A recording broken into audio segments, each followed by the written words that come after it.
Hello, this is just an instructional video on how to fit a carbon fibre sleeve, which is one of those. It's used to protect the rod end here. This particular version just happens to be a pop joint version rather than a rod end. If you remove that and the adjustment nut as well.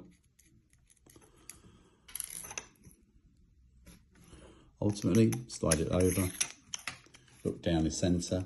That will then screw on. Put the nut back on. And the pop joint back on.